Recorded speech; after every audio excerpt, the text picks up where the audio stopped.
오늘 보실 하나님 말씀은 창세기 38장이 되겠습니다. 창세기 38장.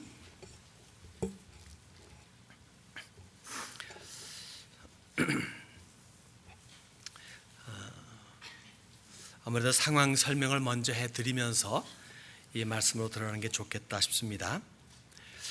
요셉의 이야기인데 갑자기 유다의 이야기가 들어옵니다. 요셉의 이야기를 극대화하기 위한 방편이기도 하겠지만 또 메시아 선상에 있는 유다의 이야기가 또 언급되는 것이 필요하다 여겼던 모양이죠. 그런데 메시아 선상에 있는 메시아의 원조, 메시아가 태어나셔야만 됐던 그 라인을 거슬러 올라가면 그 원조가 유다죠. 유다의 이야기가 오늘 진행이 되는데 그렇게 썩 좋은 이야기 같지가 않습니다. 12지파 중에서는 가장 탁월한 지파고 또 그 지파에서 다윗이 그리고는 예수님께서 태어나신 그러한 지파이기에 으뜸되는 지파가 유다 지파, 거기에 원조인 유다 이야기, 당연히 뭔가 훌륭한 영웅스러운 그런 이야기가 전개되는 것을 연상할 수가 있는데 그렇지가 않습니다. 이제 본격적으로 요셉의 이야기가 전개되기 전에 여러 형제들 중에 유독 유다의 이야기만 언급돼요. 그 이야기가 말도 안 되는 이야기입니다. 비록 유다가 알고 한 것은 아닌, 다시 말해 본의는 아니었다 싶어도 그의 허물, 그의 허물, 즉 근친상간이라고 하는 허물은 다윗이 밧세바와의 관계를 맺은 허물과 방불할 정도의 큰 잘못이라 볼 수 있겠죠. 가장 허물이 적고 가장 빛나는 지파가 있다면 유다 지파가 되어야 마땅합니다. 사실 총체적으로 보게 되면요, 유다 지파가 제일 그래도 무난했다 싶어요. 왜냐? 루벤 같으면은 통간한 죄가 있죠. 시몬이라든가 레위 같으면은 성을 싹쓸이해버린 학살 사건의 주인공들이죠. 등등 보게 되면은 그래도 유다는 다른 형제들보다는 나은 것 같아요. 오죽하면 아버지가 첩의 아들들의 행동에 대해서 뭐 하니까 요셉을 보내서 알게끔 한 그런 것을 보게 되면은 사실 유다의 아들들의 행위는 그리 썩 훌륭한 것만 같지는 않습니다.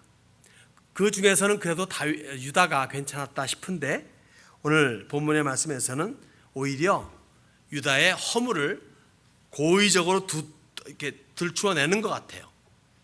그래서 생각해 보지 않을 수가 없습니다. 왜 이렇게 하셨을까? 왜 이러한 허물이 보여질까? 아무래도 우리가 읽고 있는 이 성경은 진리의 말씀입니다. 전혀 거짓말이 섞여 있지 않습니다. 그리고 진리는요, 언제든지 당당합니다. 캥기는 게 있을 수가 없어요. 그래서 그렇지 않을까?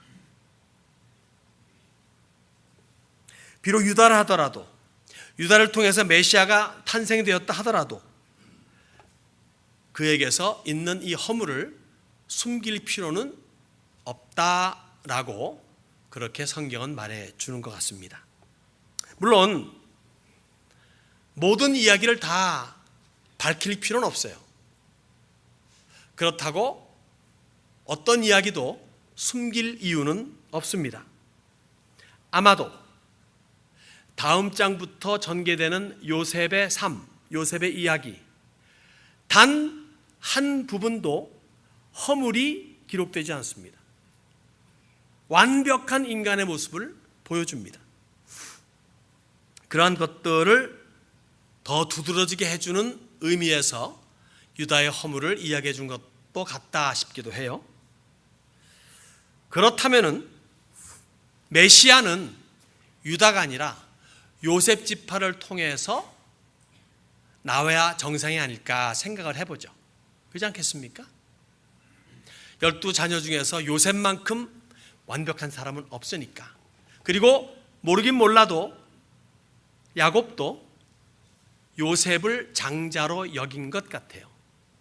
정식 장자인 루벤은 자기 첩과 통간한 바람에 자격 상실, 둘째와 셋째 아들도 학살 사건의 주인공이기 때문에 자격 상실, 넷째도 결국은 이렇게 근친상간 내지는 이방인 여인과 함께 사는 것 때문에 자격 상실. 그러면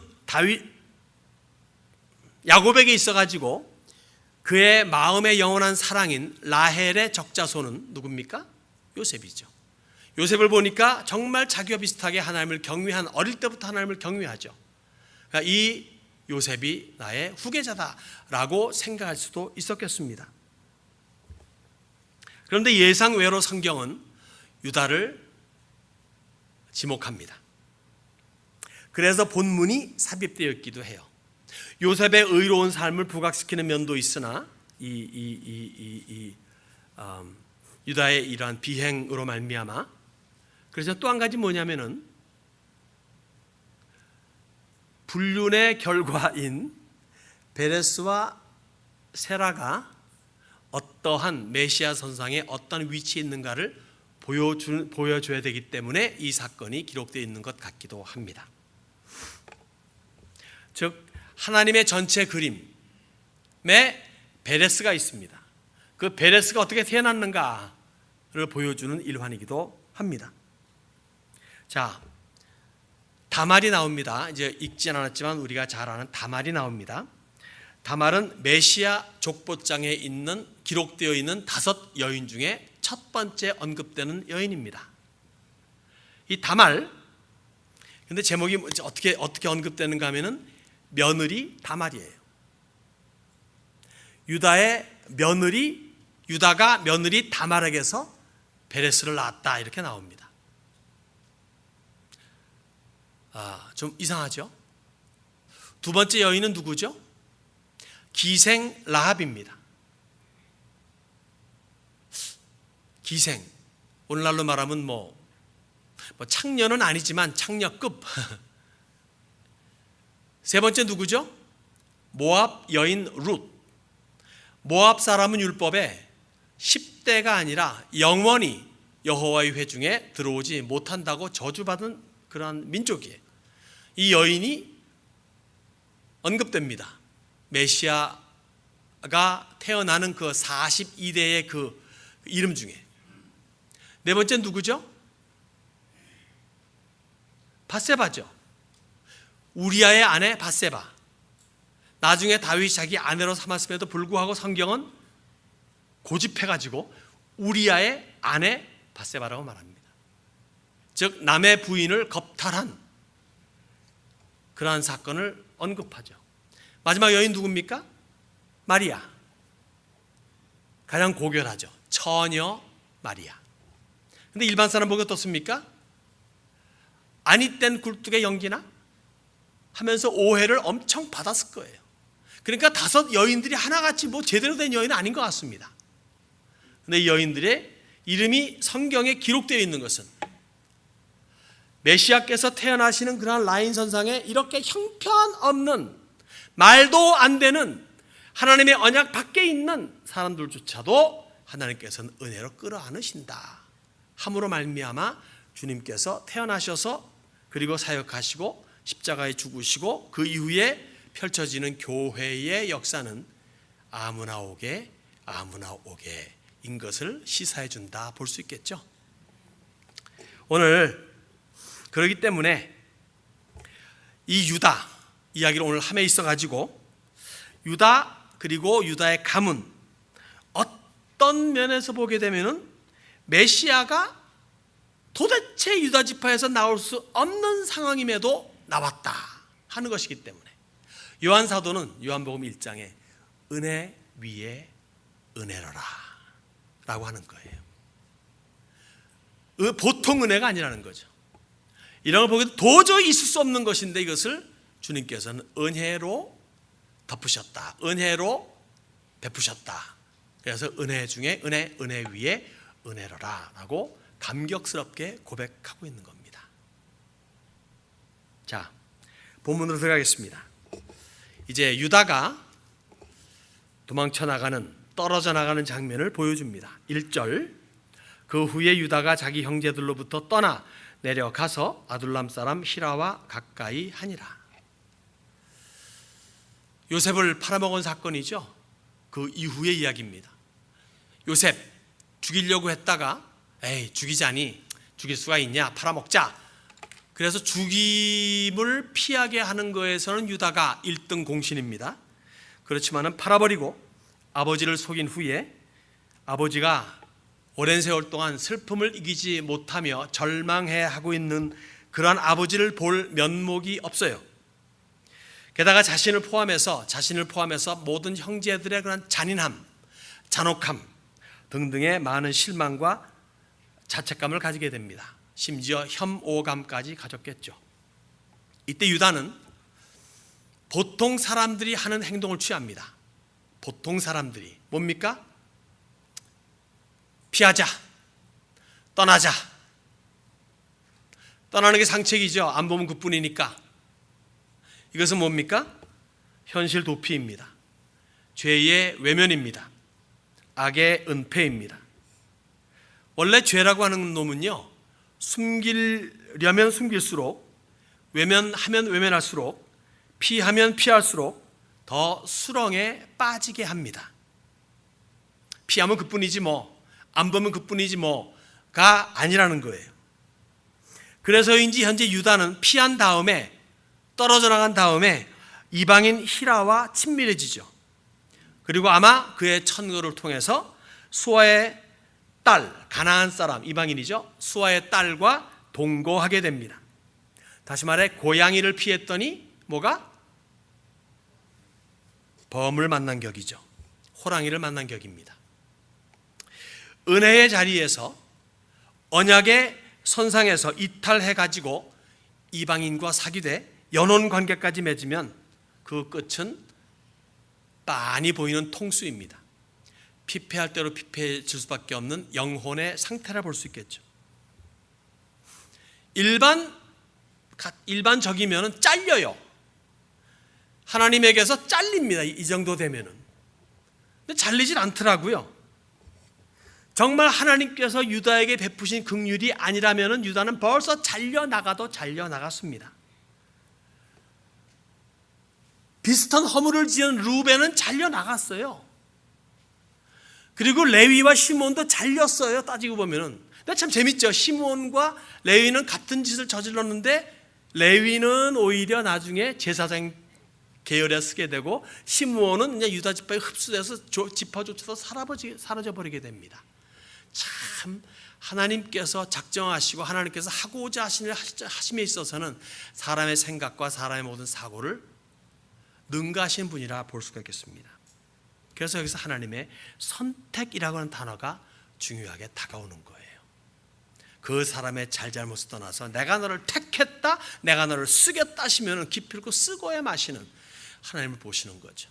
그러면서 여러분들도 다 택함받고 쓰임받는 존재임을 믿으시기 바랍니다.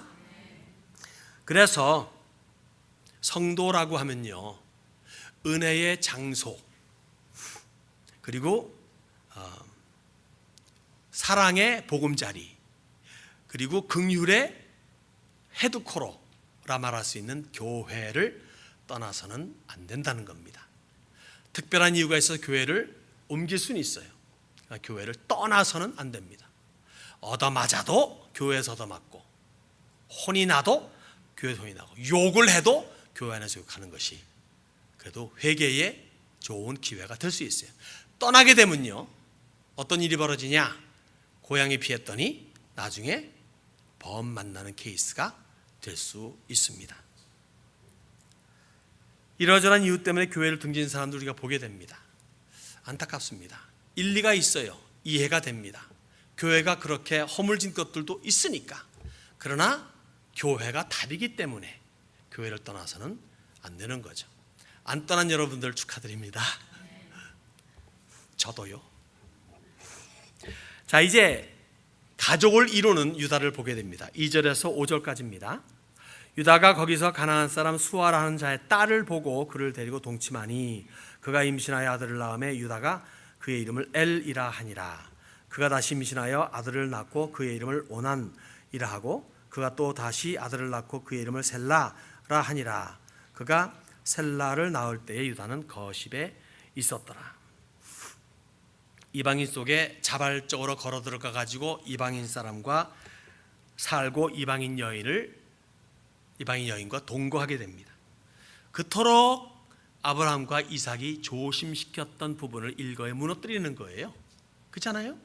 아브라함은 이삭의 부인을 얻어주기 위해서 자 내 고향 땅 가가지고 거기서 찾아와 이런 식으로 명령했고, 이삭도 이 라헬을 얻게 해주기 위해서 뭐 그렇게 목적했던 건 아니죠. 어쨌든 간에 다시 하란 땅 가지고 거기서 부인을 얻어오게 하는 그런 일이 벌어졌는데, 유다는 지금 일거에 무너뜨립니다.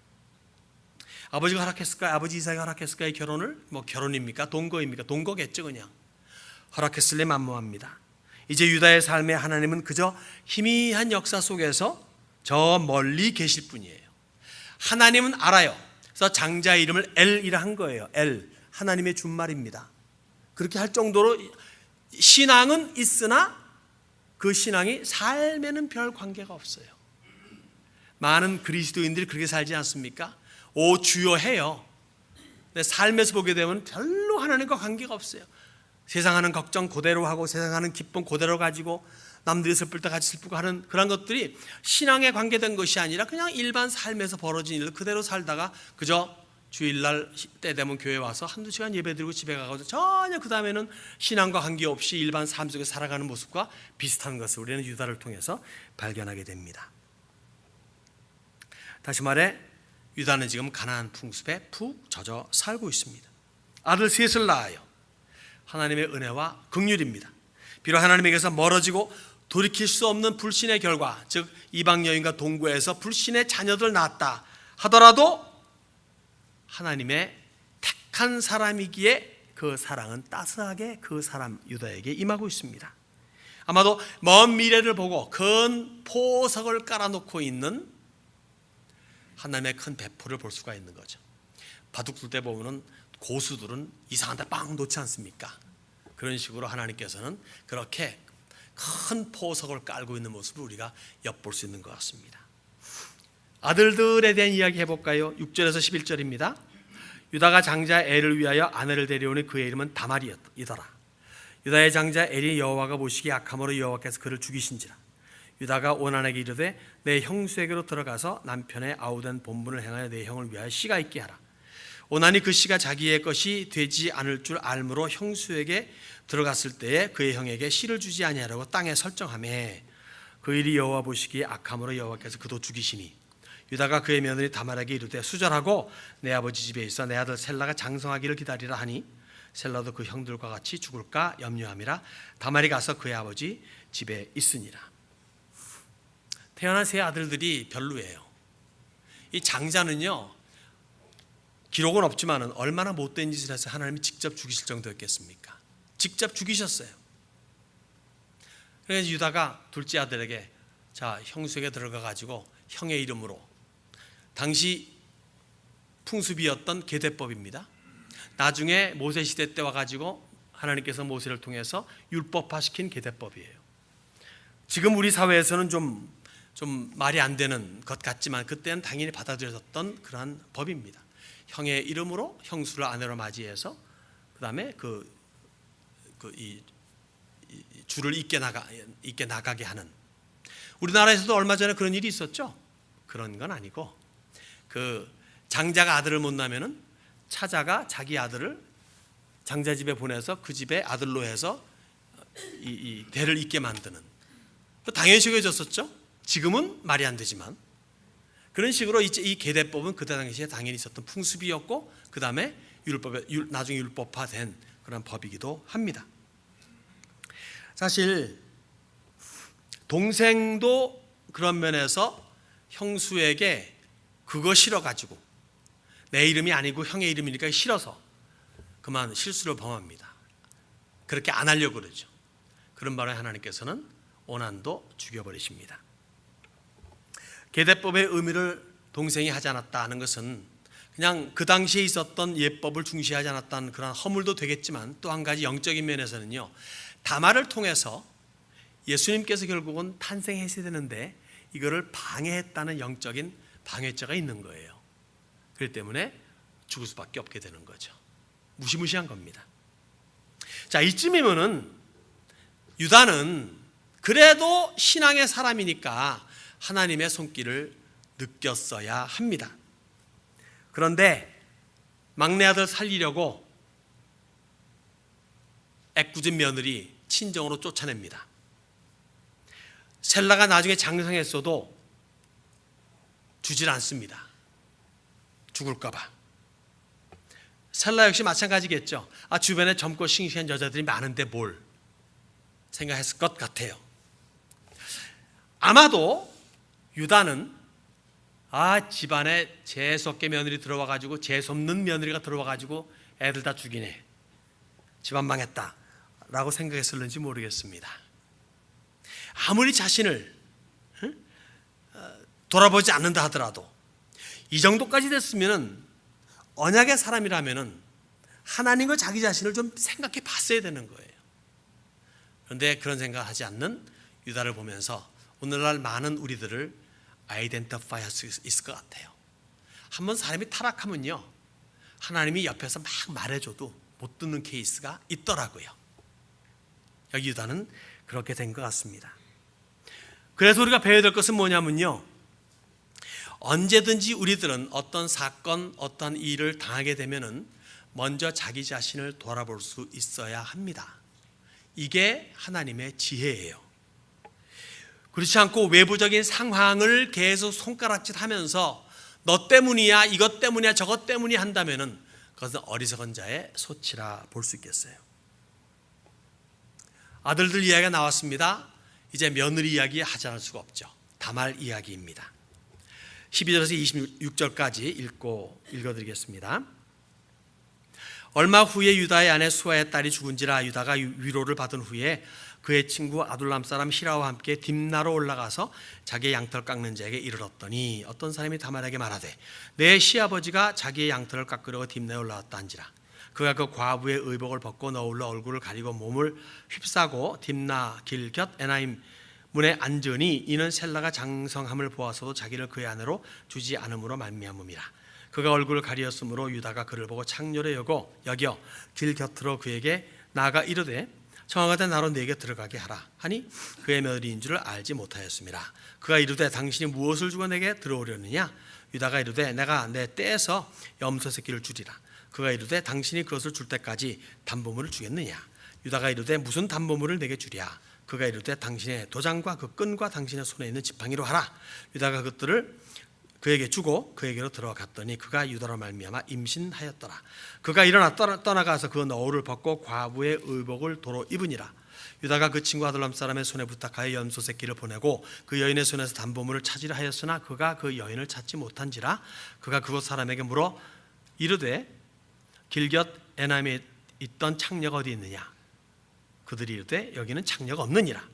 그가 유다에게로 돌아와 이르되 내가 그를 찾지 못하였고 그곳 사람도 이르기를 여기는 거기에는 창녀가 없다 하더이다 하더라. 유다가 이르되 그로 그것을 가지게 두라. 우리가 부끄러움을 당할까 하노라. 내가 염소 새끼를 보냈으나 그대가 그를 찾지 못하였느니라. 석 달쯤 후에 어떤 사람이 유다에게 일러 말하되 내 며느리 다말이 행음하였고 그 행음함으로 말미암아 임신하였느니라. 유다가 이르되 그를 끌어내어 불사르라. 여인이 끌려나갈 때에 사람을 보내어 시아버지에게 이르되 이 물건 임재로 말미암아 임신하였나이다. 청하건대 보소서. 이 도장과 그 끈과 지팡이가 누구의 것이니까 안지라. 유다가 그것들을 알아보고 이르되 그는 나보다 옳도다. 내가 그를 내 아들 셀라에게 주지 아니하였음이로다 하고 다시는 그를 가까이 하지 아니하였더라. 여기 다말의 행위를 정당화시키는 건 아닙니다. 분명히 잘못했습니다. 그런데 그가 기필코 자녀를 낳으려고 한 이유가 무엇일까 질문을 해보지 않을 수가 없습니다. 여기 성경은 그렇게 답해요. 막내 셀라를 자기에게 남편으로 주지 않아서다라고 간편히 말하지만 그것만은 답이 아닌 것 같아요. 또 아이 없는 여자, 그 당시에는 저주받은 여자죠. 아이 없는 여자라고 하는 그런 오명을 뒤집어 쓰고 싶지 않아서 이 짓을 했다라고 생각하기에도 사실 위험 부담이 엄청 커요. 24절에 보세요. 뭐라고 썼나? 불살라버려라. 이거 화형당하는 그러한 그 위험 수당을 지고서 이러한 짓을 저지르기에는 이유가 그렇게 큰 이유는 되지 않습니다. 그래서 한번 생각을 해보는 겁니다. 답은 아마도 유다가 언약 백성임을 인지하고 있어서가 아닌가. 아무리 유다가 타락했다 하더라도 시아버지로서 그의 가문에 대해서는 며느리 다말도 알고 있었을 거예요. 그러면서 믿음이 들어갑니다. 믿음. 이 믿음이 기생 라합으로 하여금 조국을 배신하고 정탐꾼을 살린 것과 같이, 이 믿음이 모압 여인 룻으로 하여금 고향을 떠나서 학대할 수 있는, 천대할 수 있는 그러한 유대 땅으로 시므를 따라 들어가게 만든, 그것이 바로 믿음이라는 거예요. 이 믿음을 여기 다말이 소유하고 있지 않았을까? 그렇다면은요, 다말은 거룩한 욕심을 품고 있습니다. 메시아 선상의 여인이 된다라고는 상상도 안 했겠지만 적어도 언약의 가문에 끼고 싶은 거예요. 그래서 그가 하나님의 나라에 들어가고 싶은 거예요. 이것이 기생 라합을, 모압 여인 룻을 조국을 배신하게끔 하고 또한 고향을 떠나게 하는 원인이 되었다면은 여기 다말도 그러한 측면에서 볼 수 있지 않을까 생각을 해봅니다. 그렇다면 시부 유다보다도 더 경건한 여인이 다말이죠. 작전을 성공시킵니다. 시므오의 죽음을 기화로 때를 맞추어 창녀로 가장합니다. 그리고 시부와의 랑데부가 이루어집니다. 잉태합니다. 그 불륜의 결과로 인해서 먼 훗날에 자기의 이름이 메시아의 이름 선상에 올라갈 줄은 상상도 못했겠죠. 담보물을 유다에게서 도장과 끈과 그리고 지팡이를 가지게 됩니다. 그리고 잠적합니다. 석 달 후에 아기 된 것이 탈로 될 때까지 조용히 때를 기다립니다. 신앙인의 모습이에요. 언제든지 때를 기다리는, 죽음이 설령 앞에 왔다 갔다 손치더라도 때를 기다리는 성숙한 신앙인의 모습입니다. 도장이 의미하는 바가 뭐죠? 도장은 그 사람 자체를 의미하잖아요. 도장이 있다 없다에 따라 가지고, 도장이 찍었다 안 찍었다에 따라 가지고 그 사람이 있다 없다가 증거되는 거 아니겠습니까? 끈은 허리를 묶는 거죠. 즉 힘을 말하죠. 다시 말해 그의 소유를 말합니다. 끈. 지팡이는 뭡니까? 지팡이는 권세예요. 모세가 지팡이를 들어서 가리킴에 이런 말이 있지 않습니까? 여호와의 지팡이를, 이런 말도 있고 말이에요. 권세입니다. 다시 말해 다말에게 있어서 시부의 모든 것은 내 것이다 라는 의미입니다. 물론 거기에는 언약 백성이라고 하는 개런티도 포함되어 있어요. 가장 중요한 거죠. 언약 백성, 이것이 그로 하여금 목숨을 걸게 하였다는 거죠. 화형당하더라도 나는 언약 백성이 되겠다고 하는, 죽음을 불사하고 나는 믿음의 사람이 되겠다고 하는. 그래서 6.25 때라든가 일정시대 때도 죽음을 불사하고 믿음을 지켰던 사람들이 순교자로서 오늘도 우리가 존경하는 여러분들이 있지 않겠습니까? 이렇게 목숨을 걸 만한 가치가 있는 것이 믿음입니까? 당연히 예수입니다. 그걸 알고 믿어야 우리의 믿음도 확고해지는 거예요. 이러한 믿음이 없으면요, 총칼 앞에 무릎 꿇을 수밖에 없는 것이 우리의 알량한 믿음입니다. 그러나 참 믿음은요, 생명을 초월하는 믿음이죠. 그래서 바울 사도는 이렇게 사도행전에 외치는 거예요. 3차 선교 여행을 되돌아올 적에 여러 사람들이 야 예루살렘 가지 마, 가면 큰일 나 할 적에 이렇게 외치는 겁니다. 보라, 나는 이제 성령에 매여 예루살렘으로 가는데, 성령에 매여서 간다는 겁니다. 거기서 무슨 일을 당할는지 알지 못하노라. 오직 성령이 각 성에서 내게 증언하여 결박과 환난이 날 기다린다 하시나 내가 달려갈 길과 주 예수께 받은 사명 곧 하나님의 은혜의 복음을 증언하는 일을 마치려 하면은 나의 생명조차 조금 더 귀한 것으로 여기지 아니하노라. 여러분, 목숨 걸고 달려드는 자 이길 자 없습니다. 이러한 사람에게 필승만이 있을 뿐입니다.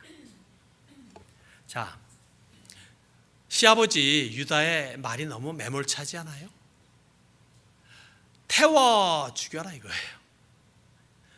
그냥 죽이라는 게 아니라 태워버리래요. 잉태했다는 말을 듣자마자 진위를 가리고자 노력이 전혀 안 보이죠. 형편과 사정을 고려하자 함이 전혀 없어요. 마치 기다렸다는 듯이 태워 죽여라. 아마도 내 두 아들들을 죽인 다말, 막내 셀라의 앞길을 막고 있는 못된 며느리 등의 생각을 마음에 품고 있지 않았을까 생각도 해보죠. 그래서 잘 됐다, 이 기회에 그냥 처치해버리자. 여러분, 여자의 인생이 전적으로 남자의 손에 달려 있기에 속절없이 변명도 못하고 화형당해야 된다면 얼마나 슬픈 시대입니까? 그 슬픈 시대입니다. 이때에 다말의 지혜가 돋보이는 거죠. 미리 준비한 유다의 소유물을 보이며 아기의 아버지의 정체를 밝힙니다. 아마 이런 것을 예상했을는지 모르겠어요. 그러니까 믿음의 발걸음입니다. 한 번 관계를 맺었다고 임신이 됩니까? 근데 여튼 간에 이 여인은 그 믿음의 행보를 처음부터 한 거라 볼 수 있겠죠. 그런데 그 행위가, 이렇게 한 행위가 다른 측면에서 보게 되면요, 이건 더 뜨겁게 불에 타 죽을 수 있는 가능성도 있는 거예요. 왜? 만약 시아버지가 전혀나 몰랐어, 이건 고의적인 짓이야 라고 뒤집어 씌워버렸다면 그 당시의 환경에선 충분히 가능하죠. 남자의 권위는 절대적이니까. 이런 못된, 그리고 창녀로 가정했는데 그 동네는 창녀가 없었던 동네거든요. 그러니까 동네에 수치마저 만들어낸 자가 바로 다말이에요. 그러니 시부 모르게 관계 맺었으니 시부의 얼굴에 똥칠한 것이요, 창념동네 창녀라 했으니 그 동네를 똥칠한 자가 다말이죠. 거기에서 유다가 노발대발하면서 더 했더라면은 그렇게 역사는 흘러가지 않고 이때에 유다가 고백을 합니다. 아, 다말이 나보다 더 의롭다. 그가 한 행동이 의롭다는 게 아니라 나와 비교해서 더 의로운 행동을 했다라고 믿음의 고백을 합니다. 패배 인정이에요. 그런데 이렇게 쉽게 인정할 수 있을 만한 성질은 아니에요. 얼마나 창피하겠습니까? 인정했다는, 공식 석상에서 인정했다는 겁니다. 아마도 이러한 인정이 유다가 되게끔 하지 않았나 싶어요. 즉 유다의 회개라면 회개죠. 회개가 메시아의 조상이 될 수 있는 분기점 마련이 이때가 아니었나 생각이 들죠. 이제 시작이라 이겁니다. 여러분, 이 비슷한 케이스가 다윗이죠. 밧세바의 사건을 성공리에 은폐시켰습니다. 우리아도 죽였습니다. 아무도 입을 열 수가 없습니다. 그런데 나단이 와서 선지자 꾸짖었어요. 어떻게 합니까? 그때 당시에 다윗의 입장과 권세와 체면 등등 따지면은 나단을 죽여야죠. 그렇게 역대 왕들은 그렇게 한 사람들이 있었습니다. 선한 왕이라도. 근데 다윗이 어떻게 했습니까? 거기서 무릎 꿇고 하나님 앞에 통회 자복을 했습니다. 그래서 다윗이 하나님의 마음에 합한 자가 된 거예요. 중요한 것은 뭐냐면은 죄를 지었냐 안 지었냐가 아니라 그 삶에서 너 자신이 순간순간 책임을 지느냐 안 지느냐, 이게 중요한 겁니다. 잘했으면 하나님의 상급이 있죠. 못했으면 회개가 필요합니다. 근데 회개하지 않고 남에게 책임을 전가시킨다면 그것은 몽땅 주님께서 나에게로 돌려버리고 말죠. 그러나 여기 이 부끄러운 순간, 피하고 싶은 이 순간에 내 며느리가 나보다 더 의롭다 하면서 그의 생명을 살리는 것뿐만이 아니라 자기의 잘못을 인정한 것은, 그것은 곧 참다운 회개의 첩경이라 볼 수 있고 하나님께서 기뻐하시는, 하나님 마음에 합하게 되는 그런 그런 시작이라 볼 수 있겠습니다. 자기의 허물을 인정하고 회개하는 것이 필요합니다. 누구나 자기의 허물은 감추고 싶어 해요. 저도 그렇고요. 그런 맨 처음에 일 벌어지면요, 먼저 내 자신을 옹호하려는 게 본능적 태도 아니겠습니까? 그러나 믿음의 사람은 이 본능을 뛰어넘습니다. 그래서 잘못과 허물이 있을 적에는 돌아보고 회개할 수 있는 그런 연습을 하는 것, 그래서 그것이 생활화되는 것이 필요합니다.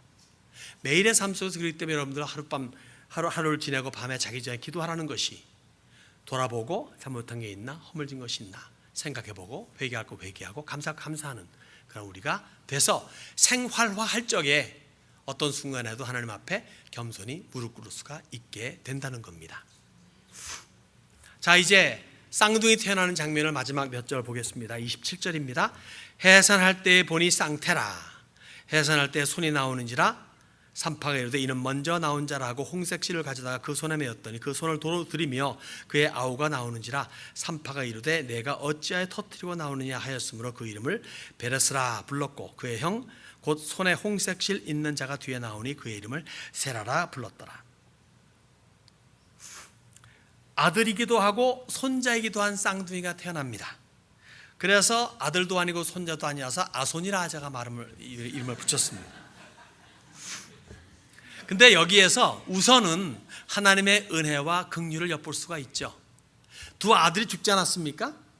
근데 그 두 아들 대신해서 또 두 쌍둥이 아들을 허락하시는, 보면 하나님 참 대단하신 분 아니겠습니까? 유다의 외면 속에 여기 맨 마지막 절에 26절에 보게 되면 다시는 그를 가까이 하지 않냐. 물론 뭐 육체 관계를 맺었다는 건 아니고 얼굴 안 봤다는 건 아니겠지만은 굉장히 소원해졌겠죠. 웬만하면 안 보려고 했겠죠. 그러니까 유다의 외면 속에서 결국 태어난 쌍둥이는 이름도 사실 제멋대로 지어져요. 이 베레스와 세라 아니겠습니까? 근데 베레스의 의미가 뭔지 아세요? 여기 이렇게 밑에 이렇게 줄을 보면 터트림 이렇게 나오면 터트림, 위반했다, 반칙했다, 갈라진 틈이다 이런 겁니다. 영어로 말하면 breach 됐다는 거예요. 편히 말해서 the plan has been breached 라고 말하면은 깨졌다는 거거든요. 탄로 났다, 미리 뭔가 잘못됐다. 그래가지고 이제 이게 안 된다 이런 거거든요. 이게 breach, 이게 베레스라는 의미예요. 애 이름을 그렇게 지은 거예요. 마치 우리나라 옛날에 아들 바르는데 또 딸라서 이런 얘 이름을 쌍년을 해라. 진짜 그 이름이 있었다니까요. 제가 지금 욕한 게 아니라. 그리고 이제 더 이상 딸낳지만 끝순이로 해라. 그런 이름들이 꽤 있었지 않았습니까? 기분 나쁘니까 막 그렇게 그런 식으로 이름을 준 거예요. 아무렇게 이름 준 겁니다. 베레스다. 그런데 그 베레스를 통해서 다윗이 그리고 메시아가 태어난 것은 역시 은혜 위에 은혜로라 볼 수 있겠죠. 마리아가 아무도 신경 쓰지 않는 가운데 마구간에서 몸을 푼 것과 방불하지 않습니까? 정말 만삭인 여자가 말이죠, 방 하나 좀 비워주면 뭐가 부러져?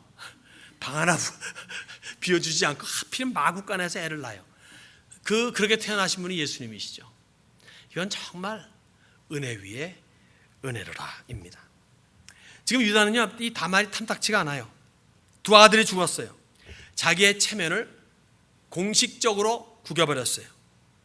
그리고 다말이 더 의롭다고 시인까지 했어요. 심지어 자기의 자녀를 낳았으니 이게 참 난감해요. 평생의 우환이라 생각할 수도 있겠습니다. 이렇게 며느리랑 이제 두 아들이 다 왔습니다. 그래가지고 아버님이라고 다말이 이렇게 공손히 이제 유다에게 말했는데, 다말의 두 아들놈들이 아빠! 그러진 않았겠지만 어쨌든 현재 시점에서 그렇게 말하면 참 난감하지 않겠습니까? 이미 하나님에게서 멀어진 유다죠. 아직은 멀어졌습니다. 현재 시점에서는 하나님과의 좋은 관계를 감지할 수가 없습니다. 그러니 다말 역시 평생이 밝을 수가 없어요. 홀로 키우다시피 하는 거죠. 어찌 보면 안 된 여인입니다. 마치 마리아가 예언을 받지 않습니까? 칼이 너의 가슴을 찌르듯 하리라. 칼이 너의 마음을 찌르듯 할 것이다. 마리아는 평생 예수님 때문에 마음이 많이 찔리지 않았습니까? 낳기 전에는 야, 아니 땡굴뚝에서 연기 나냐? 처녀가 애 낳냐? 이러면서 오해를 많이 받기도 했고, 하마터면 파혼당할 뻔도 했었죠, 요셉이랑. 그리고 공생의 사역 동안에 얼마나 마리아도 힘들었겠습니까? 그리고 또한 부활 승천하신 다음에도 이 마리아는 평생 동안에 예수님 때문에 받는 그 상처도 없지 않아 많이 있었을 겁니다. 내 마음을 찌르도 탈이니 칼이. 그러한 식으로 유다도 그리고 다말도 그렇게 외로운 삶을 특히 다말은 살았다 싶습니다. 여러분, 여기서 우리가 볼 것은 그거예요. 하나님의 은혜와 사랑입니다. 오늘도 죄 가운데 살아가는 우리들에게도 하나님의 사랑과 은혜는 찬연하게 비춥니다. 교회, 성도, 허물 많아요. 그럼에도 그들에게도, 교회에도 하나님의 은혜와 사랑은 여전히 찬연하게 비추고 있습니다. 그리고 허물 많은 성도들, 허물 많은 교회를 통해서 아직도 주님의 구원의 소식은 펼쳐지고 전파되고 있습니다. 죄가 많기 때문에 더 은혜가 넘친다고 로마서 5장에서는 말해주고 있듯이, 비록 교회나 성도나 그리고 어디에서나 죄가 출렁출렁 거린다고 하더라도 거기에는 하나님의 구원의 은혜가 역시 펼쳐지고 있음을 우리는 아멘으로 받아들여야 됩니다. 유다의 현상 때가 어떻다 하더라도 하나님의 구속의 역사는 멈춤이 없습니다. 지금 유다는 완전히 뒤로 떨어져서 하나님과 관계없이 살아요. 그래도 하나님의 구속의 역사는 지금도 흘러가고 있지 않습니까? 비록 불륜이다, 못돼 먹었다, 잘못되었다 하는 그런 와중에도 하나님께서는 구원의 흐름을 멈추지 않고 있다는 거죠. 그렇듯이 오늘날 아무리 마귀의 방해가 있고 세상의 유혹이 거세달지라도, 그래서 교회가 하나둘 쓰러지고 성도들도 세속화되어진다 할지라도 하나님께서 주 예수 그리스도를 통해서 베푸시는 구원의 은혜는 아직도 교회를 통해서, 아직도 성도를 통해서 세상 끝날까지 모든 이들에게 골고루 비추어집니다. 그러므로 우리는 이 기회를 놓쳐서는 안 됩니다. 예수 그리스도의 십자가를 통한 그 크신 구원의 은혜를 널리 알릴 수 있는 우리가 되야 될 줄로 믿습니다. 기도하겠습니다.